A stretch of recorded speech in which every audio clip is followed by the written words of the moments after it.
नमस्कार आदाब, न्यू विदर्भ स्वदेशी न्यूजमध्ये आपले सर्वांचे स्वागत। खामगाव शहर प्रतिनिधी अल्तमश खान यांची रिपोर्ट।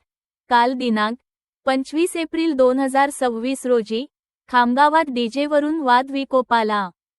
23 वर्षीय युवकाची निर्घृण हत्या, शहरात खळबळ, लग्न समारंभात किरकोळ धक्क्यावरून सुरू झालेला वाद जीवघेणा ठरला।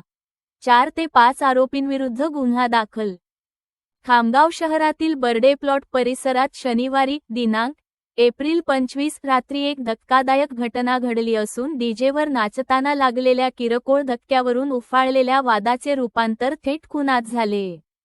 या घटनेत 23 वर्षीय युवकाचा धारदार शस्त्राने हल्ला करून निर्घृण खून करण्यात आल्याने संपूर्ण परिसरात भीतीचे वातावरण पसरले आहे। मृत युवकाचे नाव शोएब खान अमीन खान, वय 23, राहणार बर्डे प्लॉट, खामगाव असे आहे। मिळालेल्या माहितीनुसार बर्डे प्लॉट येथील स्मशानभूमीजवळ एका लग्न समारंभात डीजे सुरू होता। यावेळी अनेक युवक नाचत होते।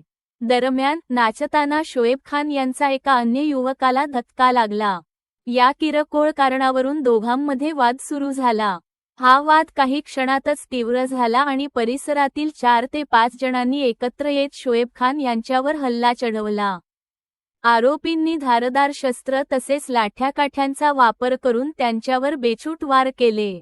या भीषण हल्ल्यात शोएब खान गंभीर जखमी झाले आणि घटनास्थळीच त्यांचा मृत्यू झाला। घटनेची माहिती मिळताच पोलिसांनी तात्काळ घटनास्थळी धाव घेतली व परिसरात कडक बंदोबस्त तैनात केला। मृतदेह ताब्यात घेऊन पुढील तपासासाठी पाठविण्यात आला आहे। या प्रकरणी संबंधित आरोपींविरुद्ध खामगाव पोलीस ठाण्यात गुन्हा दाखल करण्यात आला असून काही संशयितांना ताब्यात घेतल्याची माहिती सूत्रांकडून मिळत आहे। या घटनेमुळे बर्डे प्लॉट परिसरात दहशतीचे वातावरण निर्माण झाले असून नागरिकांमध्ये भीती आणि संताप व्यक्त केला जात आहे। किरकोळ कारणावरून झालेल्या या निर्घृण हत्येमुळे कायदा व सुव्यवस्थेचा प्रश्न पुन्हा ऐरणीवर आला आहे। पोलीस तपास सुरू असून आरोपींचा शोध वेगाने घेतला जात आहे।